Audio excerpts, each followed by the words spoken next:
Fala galera, sejam muito bem-vindos a mais um episódio do podcast Fala Galera dentro do CTcast. E eu convido você a se inscrever no canal, ativar as notificações e acompanhar semanalmente o nosso conteúdo nas plataformas do Spotify, Deezer, Google Podcasts, Apple Podcasts, YouTube e no site do CT Segurança. E eu conto com você para compartilhar esse conteúdo nos grupos de WhatsApp, no Telegram, nas redes sociais e incentivar os seus colegas a ouvir e participar junto com a gente. Anota aí o nosso WhatsApp, é o 11 98987 7715 e o seu áudio com sugestões, dúvidas e proposta de temas pode entrar nos próximos episódios, neste que é o momento Fala Galera!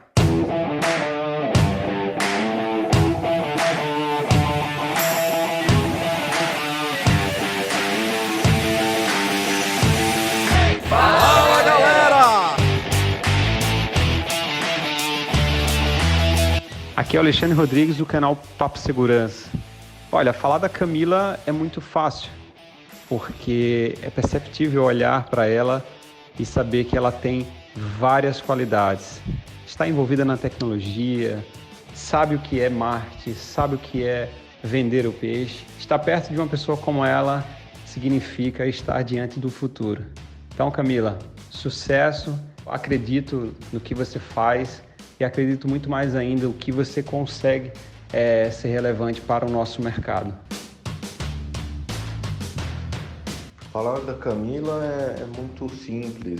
Ela é a pessoa, é a profissional, é a amiga que se tem uma guerra você quer ter ela do seu lado. Parceira, super energia boa, extremamente competente e super beijo.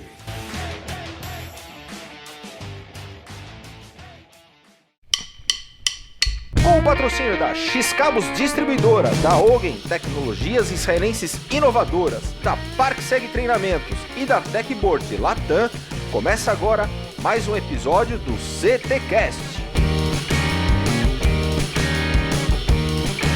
E hoje participam comigo o mestre sem cerimônias, Christian Visval. Fala galera! É o professor Silvano Barbosa e sua assistente, a Eusébia. Fala galera! E a nossa convidada especial deste episódio, Camila Ricci. Fala pessoal, muito bom estar por aqui com vocês. Camila tem mais de 10 anos de experiência em consultoria de vendas. É empreendedora e CEO da Monuve, câmeras na nuvem. Muito bem-vinda, Camila. Muito obrigada pelo convite. Me sinto honrada e privilegiada de estar aqui no meio de pessoas que eu admiro tanto. E o nosso tema de hoje será gatilhos mentais e a sua aplicação nas vendas. Camila, o que são, afinal, os gatilhos mentais e por que eles são importantes para as vendas? Kleber, essa é uma pergunta muito boa, porque muita gente começa a falar das coisas sem saber do que está falando. Eu tenho que lembrar as pessoas de uma coisa que parece óbvia, mas que parece que muitas vezes o pessoal esquece, que é vender é lidar com pessoas, né? Então, eu brinco que eu nunca vi uma mesa digitar uma senha de cartão de crédito, aprovar um boleto. Então, vender envolve entender de pessoas, entender como funciona a mente das pessoas, a nossa e, é claro, das outras pessoas, para que a gente possa, então, ajudá-las a resolver um problema, ajudá-las a conseguir enxergar as coisas pela perspectiva para que ela tome aquela iniciativa de compra, tá? Então, quando a gente fala de gatilho mental, a gente está falando, né, de qualquer mente, a gente está falando da mente do cliente. Então, a primeira coisa que a gente tem que lembrar é que a venda, ela não acontece no WhatsApp, como o pessoal pensa, não acontece no e-mail. Todos os processos de vendas acontecem no mesmo lugar, que é na cabeça, na mente do seu cliente. Então, você tem que ser capaz de trabalhar dentro da mente do seu cliente as percepções, a percepção de como ele enxerga o valor que o seu produto entrega. Isso é super importante para responder o que é o tal do gatilho mental, né? O gatilho mental é um atalho do nosso cérebro que facilita a tomada de decisão usando as emoções. O que isso quer dizer? O que é um atalho do cérebro? O cérebro é uma coisa muito incrível.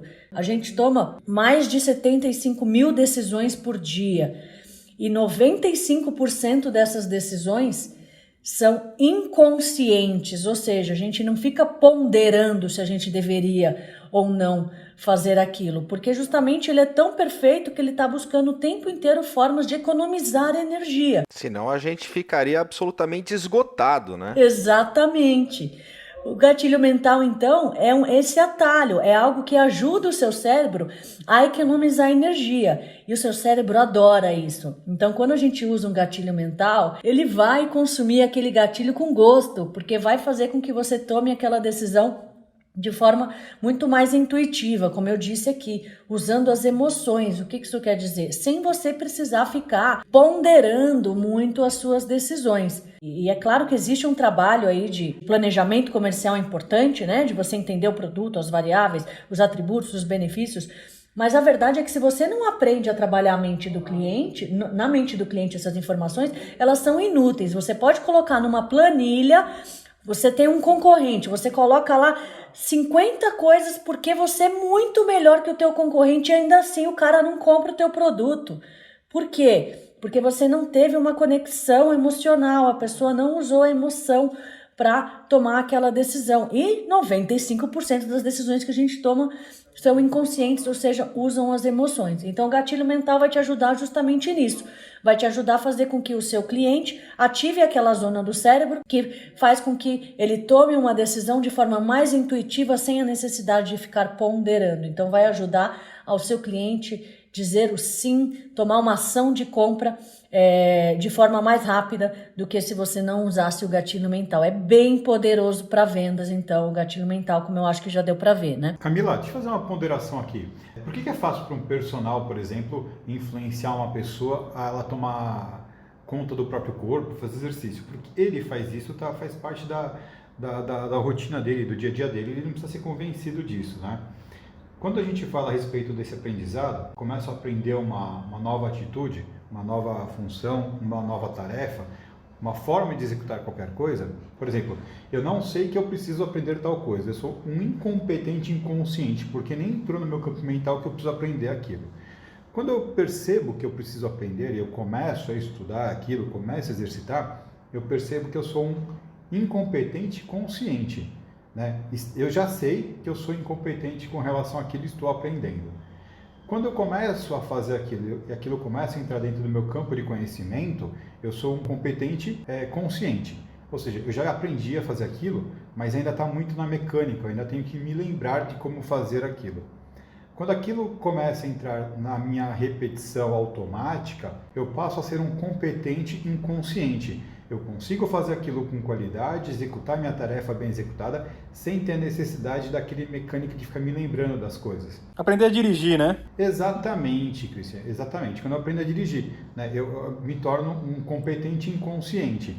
Então, essa é uma mecânica aplicada ao eu, mas o que ela vai trazer para a gente aqui é a mesma coisa ligada ao próximo. Quais são os gatilhos que todo mundo tem, que uma vez acionados, encurtam o processo? Então, quando a gente vai falar de vendas, falar a uma terceira pessoa, eu não preciso falar assim, tudo tanto no detalhe. Se eu ativar os gatilhos corretos, é como se eu realmente já estivesse atingindo esse competente inconsciente da pessoa. Perfeito, Silvano. Parabéns, que aula legal já que você deu. Como que a gente usa esses gatilhos mentais na prática de vendas? A proposta que eu tenho aqui é de trazer hoje 3 gatilhos mentais para vocês, porque eu acho que o objetivo aqui do nosso super podcast não é formar nenhum PhD de gatilho mental, né?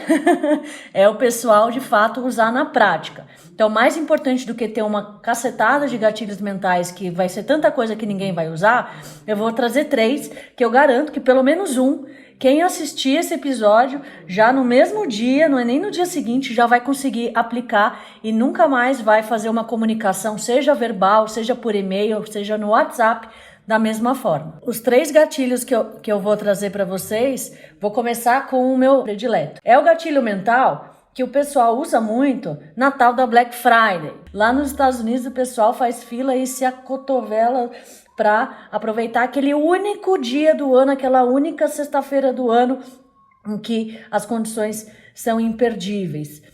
Por que o varejo faz isso? Por que o varejo não faz essa condição o ano inteiro? Por que coloca tudo num dia só? Será que não venderia muito mais se ficasse aberto o tempo inteiro? Seria muito mais conveniente para as pessoas, com certeza, não precisar ficar enfrentando aquelas filas gigantescas.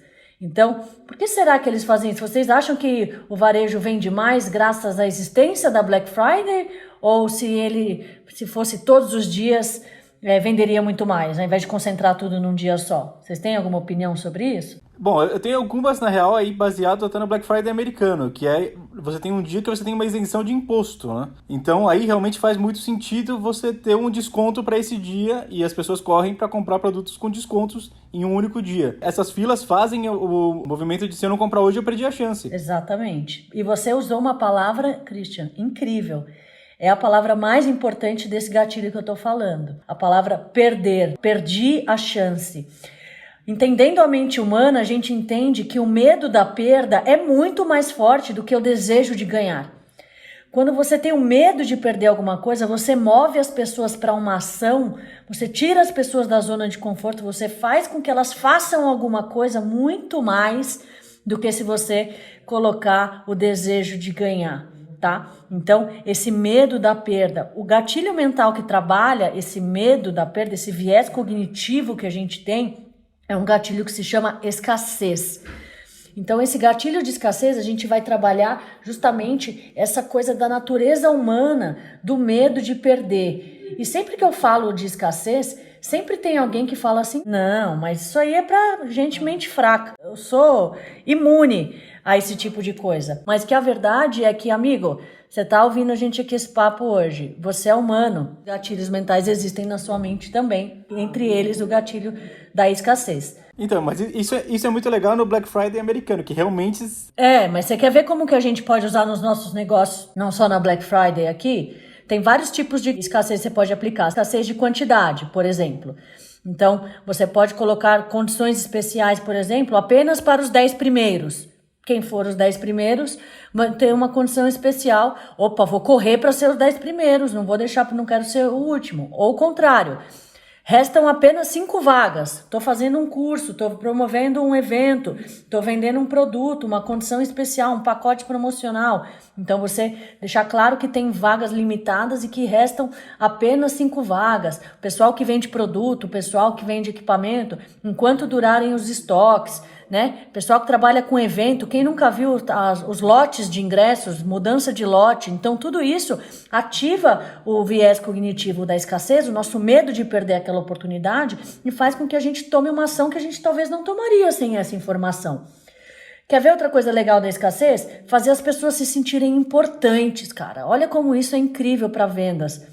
Você pode ter escassez não só de quantidade, você pode ter escassez de informação. Transmite para o teu cliente que só os clientes premium têm acesso a essa informação. Ó, isso aqui eu estou falando para poucas pessoas. Você cria comunidades fechadas, exclusivas. Outra coisa que gera muita escassez e que ajuda muito para vendas é gerar rivalidade usando escassez. Então, tem outro cliente interessado, a procura tá grande, o mais vendido. Já viram lá no Booking.com? Você tá lá na página de um hotel e o cara tá falando para você 7 pessoas pesquisaram esse quarto nos últimos minutos, 14 pessoas nessa página com você agora. Tem 1 hora para responder aqui seu interesse no quarto, senão vai ficar sem vaga. Isso aí dá ou não dá umas borboletas na barriga, gente? Fala real. Dá. Mas a questão de gatilho mental é uma coisa tão válida, cara, que todo mundo que é casado sabe o que é isso. Só essa coisa fala assim, quando você chega em casa, a gente conversa. Acabou, né? Ninguém é imune a isso. Camila, esses gatilhos e a escassez, principalmente, ele é muito poderoso, né? Mas, ao mesmo tempo, ele tem que ser usado com ética, né? Pode mentir? Boa pergunta, cara. Eu vou te dizer que tem guru por aí que fala pra você que se lasca e que vale tudo. Eu vou dizer que eu tenho alguns valores que não me permitem, não. Então... acaba a empresa perdendo a credibilidade, né? Não tem mais ação. Exato. Se você faz escassez e mente, você vai fazer escassez uma vez só.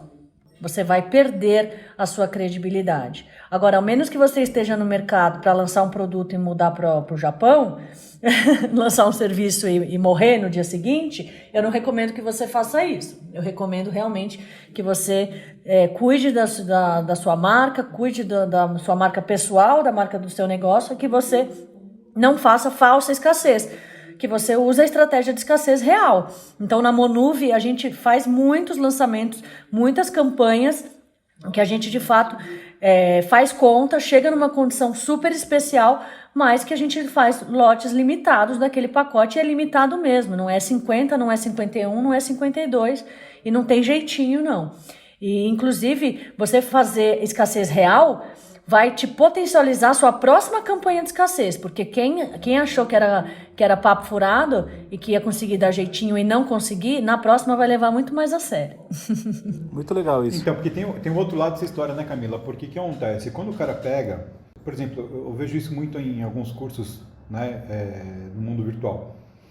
Eu vou colocar que são só para os 10 primeiros, porque ninguém vai saber quem são os 10 primeiros. Ninguém está controlando quantos entraram de fato. Só que isso é complicado, porque você acaba até vencendo o teu próprio vendedor. O teu vendedor, ele perde o crédito. Essa prática realmente ela é muito complicada de você não fazer ela corretamente. Exato. Enfim, o importante é a gente entregar aquilo que de fato a gente promete, né, Camila? Senão você tá de fato fadado ao fracasso, não tem jeito. Tem um amigo meu que fala o seguinte: o cliente é Deus. Eu já falo que não, o cliente não é Deus porque Deus sabe perdoar. Adorei. O conteúdo do nosso podcast é 100% gratuito.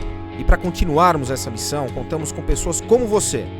Te convido a conhecer o CT Segurança e fazer parte desse time. Acesse ctsegurança.com.br e por menos de R$1 por dia tem acesso a conteúdos exclusivos, treinamentos, descontos no clube de benefícios e acesso ao primeiro coworking dedicado ao mundo da segurança.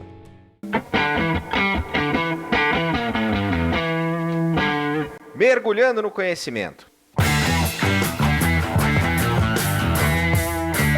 Camila, a indicação de um livro, ou um filme, ou um documentário que você recomenda para os nossos ouvintes? Um livro que eu acho que é imperdível para aprofundar nesse lance de gatilhos mentais, de comportamento, é As Armas da Persuasão, do Robert Cialdini. Lá você vai conhecer outros gatilhos mentais além desses, vai conhecer mais profundamente o gatilho mental da escassez, vai ter 9 gatilhos lá para você trabalhar. Um outro que fala sobre natureza humana, que inclusive já sei que o Kleber é fã desse livro, assim como eu, é o Como Fazer Amigos e Influenciar Pessoas, do Dale Carnegie, né?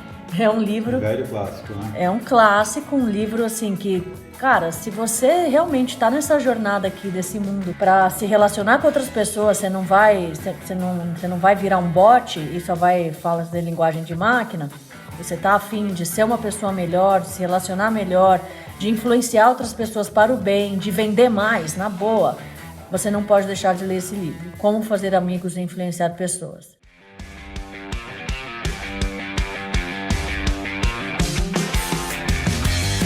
Vamos para o segundo gatilho, então. Bem, agora que a gente já dominou o gatilho da escassez, vamos falar de um outro gatilho que também é tão poderoso quanto. Imagina que você está assim numa rua e você tem de frente para o outro 2 restaurantes. Um cheio de gente, as cadeiras ocupadas, tem gente em pé na porta um pouco, enfim, um restaurante cheio de gente. E o outro na frente tá às moscas, vaziozão. Qual o restaurante que vocês acham que a maioria das pessoas vai? O que tá cheio ou o que tá vazio? Se o que tiver cheio é salada, eu vou no vazio hambúrguer. Vai no que tá cheio, Christian. Eu vou ser atendido melhor ali, tô brincando. Não, normalmente você vai no que tá cheio. Quem é dono de restaurante já ouviu esse negócio de gente chama gente. Um outro termo que o pessoal fala muito, isso é o efeito manada, né? Então, onde tem mais pessoas, as pessoas tendem a ir mais. Mas quer ver um outro exemplo que usa esse mesmo gatilho, só para não parecer que é aplicado só para esse cenário? Você tá lá, de novo, lá o Booking.com, ou você tá no TripAdvisor, e você tem 2 hotéis que tem mais ou menos o mesmo preço, só que um tem uma média de reviews de 5 estrelas e o outro de 2 estrelas. Qual que você vai escolher para passar as férias com a tua família? Você nem pensa. Olha que legal. Não é o legal dos reviews É que não é o hotel, são os próprios clientes dizendo, pela experiência que eles tiveram, que tiveram uma experiência melhor. O restaurante cheio, o restaurante vazio. Pô, tá todo mundo indo naquele, deve ser melhor aquele, né? Então não é o próprio restaurante que tá falando, o meu é sempre cheio. Você tá vendo que é cheio. Não é uma propaganda, é a sociedade que tá provando que é melhor, pela experiência do povo, entendeu? Da galera ali mesmo. Então, qual que é o gatilho mental em que a sociedade que está aprovando, não é o próprio estabelecimento ou o próprio empresário ali que está fazendo uma divulgação? É o gatilho que a gente chama de prova social. Então, o que é a prova social? É você usar, por exemplo, o depoimento dos seus clientes sobre a experiência que eles tiveram com o teu negócio. É você expor, a sociedade expor, de certa forma, que você é melhor, que você entrega uma experiência legal. Agora, é claro que você não vai ficar relegando isso, né, para o universo. Tipo, o universo, fale bem do meu negócio. Você entendeu? Claro que não. Você vai dar uma forcinha, entendeu? Obviamente. Você vai criar um ambiente propício para que essa prova social aconteça. Então, como que você pode fazer isso? Você pode, por exemplo, expor no seu site depoimentos de clientes. Ó, que coisa simples. Então, você tem lá clientes que são felizes com o seu serviço. Ao invés de você ficar esperando ele um dia falar bem de você, você pede um depoimento para ele, você pega esse depoimento e você coloca no teu site. Isso vai facilitar a tomada de decisão de quem vai lá te contratar. A pessoa talvez não te contrataria, ficaria insegura, não saberia como seria. Aí chega lá, tem 10 clientes lá, tem o Kleber, tem o Silvano, tem a Camila, falando, pô, esses caras são incríveis. Me sinto muito mais confortável de tomar uma decisão agora do que antes. Com certeza, muito legal. Outras formas de aplicar prova social, além de depoimentos de clientes. Você coloca, por exemplo, volumes de coisas que você já fez. Na Monuvi, eu tenho mais de 6 mil parceiros conectados na Monuvi usando minha solução. Tem mais de 15 mil câmeras conectadas. Pô, vou me preocupar se a minha plataforma, se vai funcionar, não vai funcionar? Não, vamos funcionar. Está provado que esse negócio funciona. Engajamento em redes sociais. Se o teu negócio saiu na mídia, você mostrar, mandar para os teus clientes que saiu na mídia. Você ter fotos reais, casos de uso. Então, você tem um cliente satisfeito, além do depoimento, você instalou uma câmera lá no teu cliente, tira uma foto, bota no teu site, o cara vai ver como será que é o serviço depois de entregue. Não precisa falar que é bom, não. Olha aqui a foto, olha a qualidade, olha que top. Olha que incrível o serviço que eu faço. Tudo isso é prova social, porque não é você dizendo, é você provando que você pode usar. Para quem vende equipamento e está acompanhando aqui, eu vou dar uma dica que os restaurantes já usam e que é incrível como o pessoal que vende equipamento não usa. Você entra lá num site para comprar, por exemplo, câmera, você tem só câmera IP, cara. Você tem lá, sei lá, mais de 50 opções pelo menos. E às vezes a gente fica lá parecendo barata tonta nesses sites para achar o equipamento que a gente quer, nesses catálogos de equipamentos. Então, uma forma de você usar a prova social numa informação de catálogo, por exemplo, é você colocar, por exemplo, equipamentos mais procurados, dentro daquela categoria câmera IP, equipamentos mais procurados, 90% dos nossos clientes recomendam, é o mais recomendado para o segmento tal, é o mais recomendado para a aplicação A, B e C. Caramba! Isso facilita pra caramba o processo de compra. Quando você vai num restaurante, tem lá os mais pedidos no cardápio. Vocês acham que a tendência é outros serem os mais pedidos ou aqueles continuarem sendo os mais pedidos? Continua sendo o mais pedido. E mesmo quando não tem, quem nunca foi no restaurante e perguntou pro garçom, cara, qual é o prato que sai mais aqui? Essa é a prova de que prova social funciona. Prova social, ela vai trabalhar um viés cognitivo que é muito trabalhado na PNL, que é o espelhamento, né? Então, o ser humano tem a tendência natural realmente de espelhar o comportamento. Dentro da PNL tem técnicas mais profundas de como microcomportamentos você pode, por exemplo, dentro de um processo de vendas, dentro de uma reunião com uma pessoa só, você pode usar o espelhamento para você influenciar ali o processo de decisão, para você liderar, digamos, né, o processo de vendas. Então, é muito interessante esse comportamento humano mesmo, e eu acho que o mais importante isso aqui é uma ferramenta. Como toda ferramenta, pode ser usada para o bem, pode ser usada para o mal. Então, uma chave de fenda, eu posso pegar ela, apertar um parafuso e construir uma máquina fantástica, eu posso enfiar no pescoço do coleguinha, entendeu? Os gatilhos mentais, você entender da natureza humana, você pode usar isso para manipular as pessoas, mas você pode usar isso para o bem, que é você causar uma influência positiva nas pessoas para ajudá-la a tomar uma decisão que vai ser importante para ela resolver um problema que você está se propondo ali ajudar ela a resolver. Vale a pena estudar sobre o comportamento humano e aplicar nos negócios e claro, sempre aplicar para o bem, né, pessoal?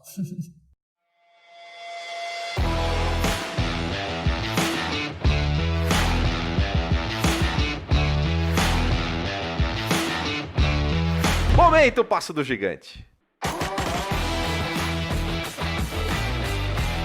Camila, é aquele ponto de inflexão, aquele momento da sua vida pessoal ou empresarial que você teve que enfrentar os seus medos e dar o passo do gigante. Passo do gigante da Camila. Com certeza foi um passo gigante sair do mundo corporativo para empreender, mas eu não estaria sendo honesta com vocês se eu não trouxesse que realmente o passo mais gigante que eu tive que dar na minha vida foi no âmbito mais pessoal. Eu sempre fui atleta, sempre pratiquei esportes, joguei tênis e joguei vôlei. E jogando vôlei eu sofri uma lesão no meu joelho, que eu tive que passar por uma cirurgia, que era uma cirurgia muito simples, na verdade. Durante a recuperação já estava muito bem na fisioterapia, fazendo a recuperação. Eu estava um dia fazendo um exercício lá de leg press, né, aquele que você faz força para empurrar. E de repente uma bolha saiu do meu joelho, os meus pontos estouraram, explodiu pus para todo lado e eu fui correndo para o hospital, descobri que eu estava com uma infecção e eu fiz uma outra cirurgia de limpeza e depois fiquei de repouso 8 semanas, mas ainda assim a infecção não foi limpa, né? Não foi curada totalmente. Então eu estava na praia descansando quando novamente meu joelho abriu um buraco, dava para ver minha articulação todinha do lado de dentro, meu médico fora do país. E eu falando com ele no telefone e arrumando qualquer cirurgião para me limpar, porque ele falou, você não tá entendendo que você tá com risco de vida. Infecção é coisa séria, você pode perder o seu joelho inteiro, ter que colocar prótese, perder o osso do seu joelho, ou você pode perder a sua vida. Corre para o hospital. E assim foi, eu fiz outra cirurgia e tive que realmente cuidar muito disso, muito antibiótico de infecção e, enfim, nesse momento tudo ficou secundário, né? Problemas de trabalho, isso assim, eu queria viver primeiro, depois eu queria andar e aí depois eu queria viver uma vida normal. Então, graças a Deus eu consegui me recuperar desses problemas, ouvi do médico que nunca mais ia jogar vôlei na vida e faz aí uns 3 anos que eu consegui voltar para o esporte, eu jogo vôlei até hoje e foi um momento assim que me ensinou muito em colocar as coisas em perspectiva e eu tento sempre lembrar desse momento quando eu acho que um problema é grande demais, eu lembro desse momento para perceber como a gente é realmente muito pequeno e que a vida é tão frágil e que não faz sentido a gente perder tempo com chateação. E que pro que não tem remédio, remediado está. Então, cara, nenhum problema é grande demais que não dá pra gente levar com leveza e resolver. Camila, uma pergunta. Quando é que você começou a prestar atenção em, por exemplo, ler Dale Carnegie? Como eu fiz a minha carreira em consultoria, eu tive a sorte de, mesmo muito júnior, estagiária, quando eu entrei, eu ter contato com os fundadores da consultoria, que foram meus mentores, né? Então, eles me indicaram, por exemplo, foi através deles que eu conheci esse livro, Como Fazer Amigos e Influenciar Pessoas. E dentro do ambiente de consultoria, a gente é muito desafiado, porque enquanto uma pessoa dentro de uma empresa vive o processo daquela empresa, um ano, mesmo uma empresa muito intensa, né? Pensa uma startup como a Monuve hoje. Vivo o processo da Monuve é muito intenso o tempo inteiro, mas ainda assim na consultoria, a gente vive o processo de 50 empresas ao longo de um ano. E a gente lida com problemas diferentes e a gente tem que conseguir resolver esses problemas. Então, eu digo que a experiência com consultoria foi muito enriquecedora e eu ter a chance de ter pessoas incríveis que me guiaram aí na minha jornada. E como você comentou em determinado momento, e eu acredito que foi algo que eu sempre procurei aplicar e que eu procuro até hoje, é não cair no erro de achar que a gente sabe tudo, né? E ter a humildade de entender que a gente tem que buscar informação, que a gente tem que beber nas fontes de pessoas que têm um conhecimento incrível para você se desenvolver. Foi assim que eu tive contato com vários autores que certamente muitas vezes precisam de uma adaptação para a realidade, mas eu sempre gostei de beber na fonte também. Ao invés de ouvir alguém falar de determinado assunto e buscar na raiz de quem é que está falando daquele assunto e pensar com a minha própria cabeça e, enfim, formatar a minha visão sobre aquilo. Uma coisa que você falou que é muito importante, entender o contexto em que aquelas coisas foram escritas, né? Até usei como uma referência o Café com Segurança que você participou, daquele Vendedor de Porta em Porta, né? Que é um filme muito legal. E uma pessoa comentou depois no chat que, mas hoje ele não sobreviveria. Claro que não. Né? São outros tempos, mas o que ele despertou, a coragem, a obstinação, a conhecer o produto, naquele contexto era tudo que ele precisava. Perfeito, tem que ter um nível de abstração, não tem jeito, né? Acho que o mais importante muitas vezes não é nem o detalhe do como o cara fez, mas é o que ele fez e por que ele fez, né? O tema que a gente lançou com o Rafael Takei aqui no CTcast. Qual é o seu porquê?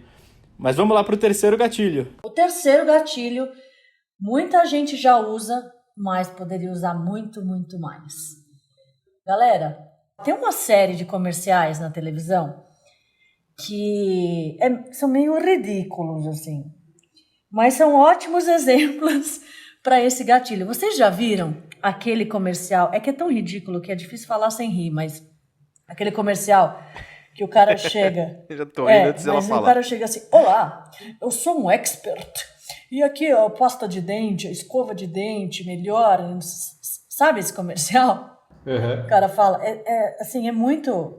muito artificial, né, digamos. Não se apeguem no formato, mas se apeguem na ideia, né? O que o cara tá tentando transmitir ali para você? Tá dizendo o seguinte, ô filho da mãe, eu que sou dentista, que estudei essa bagaça aqui anos, que vejo 20 mil bocas por mês, tô dizendo para você que essa é a melhor escova, que essa é a melhor pasta de dente. Você que é um Zé Ruela, que escova o dente, se muito, 2 vezes por dia...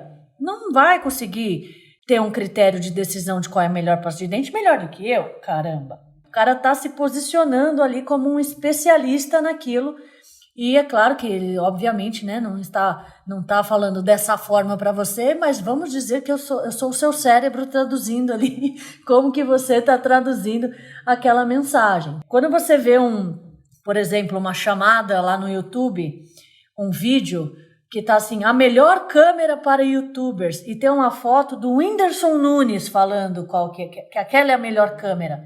Me fala, você acha que vai influenciar as pessoas comprarem ou não aquela câmera? Claro que vai, né? O Whindersson Nunes, o cara é youtuber, meu. Ele sabe do que ele tá falando, né? Então, que gatilho que é esse que eu tô falando aqui? Eu vou deixar essa pro professor, que ele sabe tudo, né? Não, não posso tirar o mérito da professora de hoje. Pode falar, Camila. Eu vou chutar. Autoridade. Isso! Ô, Kleber, não foi isso que a gente combinou, cara. A gente ia falar pra deixar pra Camila. Matou a pau, Kleber, é isso mesmo. É o gatilho da autoridade. O gatilho da autoridade é muito poderoso. Quer um exemplo real? Uma imobiliária, aplicando o gatilho da autoridade, aumentou 20% das visitas, agendamento de visitas com corretores, e 15% das vendas. Então, vocês já imaginaram você poder mudar alguma coisa na sua forma de comunicação usando a autoridade que te dê esse resultado? Fantástico. A história é a seguinte. Tem uma atendente lá que atende as ligações e normalmente o que ela fazia? Pegava a ligação, via com quem era o corretor que estava livre e passava a ligação. Tão simples quanto isso. O que foi feito? Agora você vai fazer o seguinte. Você vai fazer algumas perguntas para quem liga e com isso você vai escolher quem é o corretor. Vai funcionar mais ou menos da seguinte forma. Imagina que o Kleber me ligou aqui. E aí eu pergunto para o Kleber. Kleber, legal, você está buscando imóvel? É para alugar ou para comprar? Para comprar. Beleza. Você tem já alguma verba, algum orçamento que você gostaria de ficar em torno disso? Em torno de 800 mil. Show de bola. Você tem preferência por casa ou por apartamento? Prefiro casa. Casa, legal. E você tem alguma região de São Paulo que faça mais sentido para você? Preferencialmente na Zona Norte. Zona Norte. Show de bola, Kleber. Então, me dá só uns minutinhos que eu vou ver o seguinte. Eu vou ver se o Christian está disponível aqui para falar com você, porque o Christian, ele é especialista no mercado residencial da Zona Norte, nessa faixa aí de 800 a 1 milhão. Então, eu vou procurar para ver se ele pode falar com você agora, porque se o Christian não te ajudar a encontrar o que você precisa, Kleber, ninguém mais vai conseguir. Só um minutinho que eu já vou ver. Você já viu que rolou uma escassez ali também junto, né? Vou ver se o Christian pode te atender. Não é que está totalmente disponível o tempo inteiro. Mas o que aconteceu? Quando você for falar com o Christian, você não vai estar falando com um corretor qualquer. Você vai estar falando com alguém que tem autoridade. É alguém que é especialista na Zona Norte. É alguém que é especialista no ticket que você está buscando. Que é especialista no perfil daquilo que você está buscando. Eu já plantei na sua cabeça de que o que o Christian disser, você tem uma tendência natural a respeitar, porque o ser humano, e principalmente o brasileiro, tem uma tendência de respeitar a autoridade muito forte. Existe uma pesquisa que mostra aí o respeito à hierarquia, à autoridade no mundo. E o Brasil é um dos países que mais respeita a autoridade. Então, se você vende aqui no Brasil, tá aí um gatilho muito bom. Agora a dúvida na imobiliária, isso era real ou caía no rodízio dos corretores? Eu vou deixar pro seu imaginário. Aí vem toda aquela questão da ética que a gente tinha comentado lá no nosso começo do podcast, né? Agora, como que você pode aplicar autoridade na prática? Então, a primeira coisa é você se posicionar como especialista. É claro, estudar para isso. Mas o que eu quero dizer? Cara, mercado de segurança eletrônica. Eu sou especialista em segurança eletrônica. É a mesma coisa que você falar, eu sou especialista em respostas, entendeu?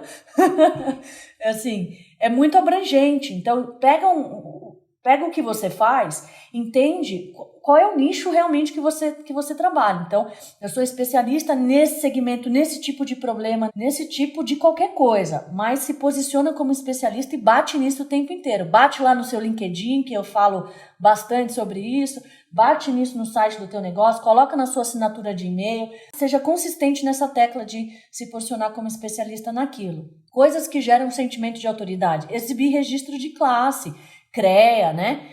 CREF. Então, se você é engenheiro, coloca no seu nome, Eng, né? Antes.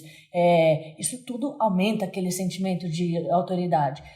Exibir certificados de curso, especialização. Então, no seu site você tem lá quem são os sócios, né? Você entra no site, por exemplo, de grandes empresas de investimento. Tem lá sobre o time, quem é a equipe. Aí você entra lá, você fala, esse cara é incrível, olha como é ferrado esse cara. O cara nunca nem falou com você nunca assistiu nada dele, mas ele foi lá e colocou uma foto bonita e colocou que ele fez MBA não sei aonde, que ele tem tal especialização. Você pode causar a mesma impressão no teu cliente. Você mostra, você é incrível mesmo. Bota lá o curso de especialização que você tem. Não tem o curso? Quanto tempo você trabalha nesse mercado? Quantos clientes você já atendeu? Tudo isso te ajuda a gerar sentimentos de autoridade. Logos de empresas parceiras, então, ou logos de clientes relevantes. Então, cara, eu atendo a Pernambucanas, eu sou parceiro da AWS, sou parceiro da Monuve, bota o logo da Monuve lá no teu site, beleza? Então, você gera sentimento de autoridade. Depoimentos, a gente falou da prova social de depoimento de cliente, depoimento de influenciador, de formador de opinião. Isso tudo é muito relevante. Quem não quer ter o depoimento do Christian Visval lá no site, falando que a tua solução é legal, do Silvano, do Kleber, vocês querem, com certeza. Então, se relacione com os formadores de opinião, com influenciadores do seu segmento e busque conteúdo, busque depoimento deles. Não estou dizendo que você precisa pagar uma nota aí pro Whindersson Nunes, né? Para Ivete Sangalo aparecer no teu comercial. Existem, claro, esses influenciadores gigantes, mas você pode ter diretores de empresas que inclusive podem ser os seus clientes, que ele vai ter papel duplo, vai ser um depoimento de cliente ao mesmo tempo que ele vai ser um depoimento de um influenciador, de um formador de opinião. No nosso mercado a gente tem várias pessoas que fazem um trabalho fantástico, né? Então tem o pessoal do CT, tem pessoas incríveis que você pode se aproximar e buscar aí, reforçar o teu posicionamento no mercado. E por fim, a dica que foi o case da imobiliária, que é você organizar a sua equipe, organizar o seu time por segmento ou por especialidade. Então, certamente vai ser muito mais interessante para o teu cliente, que é, por exemplo, de uma escola, ser atendido por alguém que tem bagagem, que tem experiência em atender outros clientes escola. Com certeza essa pessoa vai ouvir de uma outra forma. Quer ver uma coisa que eu faço pra caramba de autoridade, que eu fiz muitas vezes, que funciona super? Eu, como vendedora, que fui boa parte da minha vida trabalhando nos projetos. Imagina assim, Kleber, você vai lá, você poderia tocar o projeto inteiro sozinho. Você tem conhecimento para isso. Mas o que você faz? Você fala o seguinte pro cara, eu vou trazer o meu diretor aqui para fazer essa reunião com você. Nessa hora, como que a cabeça do cara pensa? Nossa, eu sou importante, esse cara, esse diretor, ele manda, ele entende. Posso usar a autoridade de outra pessoa na minha empresa, mesmo que, por exemplo, eu não tenha acesso ao diretor, eu não tenha acesso ao dono, eu posso trazer aquela pessoa que é especialista naquele produto. Então, eu não sou especialista naquele segmento, mas eu vou fazer uma reunião com você para falar de alguma coisa, eu vou falar, então eu vou trazer o cara que manja disso, e aí você traz. E aí aquela pessoa tem uma predisposição natural a concordar com tudo que aquela pessoa falar, a ouvir muito mais aquilo que a pessoa falar, porque a gente tem esse viés cognitivo da autoridade, e no Brasil isso é ainda mais forte. Esses 3 gatilhos mentais, certamente dá para usar os 3, mas assim, é imperdoável se a pessoa ouvir esse podcast e ainda hoje ou no máximo amanhã não aplicar pelo menos um.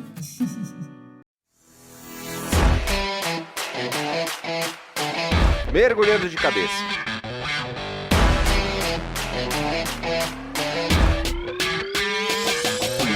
Camila, quando a gente fala que a gente vai mergulhar de cabeça, é quando a gente vai fazer com todas as nossas energias, quando a gente vai fazer de verdade. Pode ser um projeto pessoal, um hobby, fora do trabalho. No que a Camila Ricci mergulha de cabeça? Eu sou uma pessoa que mergulho de cabeça em muita coisa. Eu trabalho por sprints, tanto que de vez em quando dou uma sumida do mundo, que eu mergulhei de cabeça, eu preciso de uns 2-3 dias para me recuperar. Mas nesse momento minha resposta não poderia ser outra, senão eu estou mergulhando de cabeça totalmente agora na missão de ser mãe. Eu que já sou boadrasta, digamos, né? Sou mãe aí de dois príncipes, 2 pessoas incríveis, que são filhos do meu marido, meus enteados, mas que eu amo como se fossem meus próprios filhos, que eu já tenho essa vivência com eles aí de mais de 10 anos. Estou passando pela experiência agora estou grávida, então estou passando pela experiência aí de ter um filho e está sendo uma coisa assim incrível, e nesse momento turbulento, digamos, né, no mínimo que a gente está vivendo agora, com certeza está sendo uma experiência incrível mergulhar de cabeça nisso, e eu tô tocando tudo ao mesmo tempo, mas não deixando de aproveitar esse momento, que é uma coisa única, uma coisa incrível, que eu nem imaginava que já tão antes do nascimento fosse transformar minha vida tanto. E esse mergulho está sendo assustador, incrível, assim, é um mix de sentimentos que é difícil até de descrever, mas que eu tenho certeza que vai me transformar, e que eu já não sou mais a mesma, e que não vou ser mais a mesma depois disso, e que eu vou mudar mais muito, com certeza. Cara, isso é mágico, não é? É transformador assim ao extremo, é muito top, Camila. Com certeza está sendo uma experiência incrível, mesmo para mim que já assim, tive o privilégio de viver a experiência assim, de ser mãe, de ter a família por perto. Eu valorizo isso pra caramba, mas o período da gestação, toda essa... Cara, é uma coisa assim que supera aquilo que dá pra gente explicar. Uma coisa física, emocional, espiritual, tudo assim. Tá sendo incrível. Quem quiser entrar em contato com você, faz como? Entrar no site da Monuve, monuve.com.br, V mudo no final. Lá tem um chat que você consegue mandar uma mensagem, cai para o time da Monuve, cai para mim também. Sim, eu acompanho todas as mensagens lá, fica às vezes acumulado, mas eu ainda acompanho as mensagens que o pessoal manda. E como não poderia deixar de ser, o convite para você se conectar comigo lá no LinkedIn, que é uma rede social que eu gosto bastante, que a gente explora muito. Então, Camila Risse, Risse com 2 S's, Camila sem frescura. Então, acha lá, sem 2 L's, sem nada. Acha meu perfil lá no LinkedIn, que vai ser um enorme prazer conectar com você, trocar um pouco mais de experiências, explicar melhor como é que funciona aí o lance da Monuve, entender como é que você trabalha, enfim. Eu adoro aprender com os colegas e compartilhar conhecimento. E a Camila tem feito com o CT Segurança algumas participações especiais. Esteve no Café com Segurança, workshop sobre o LinkedIn. Muito legal. Você que não acompanhou, tá lá no canal do YouTube do CT Segurança. Muito bom estar com vocês. Nos vemos no próximo episódio do Fala, galera!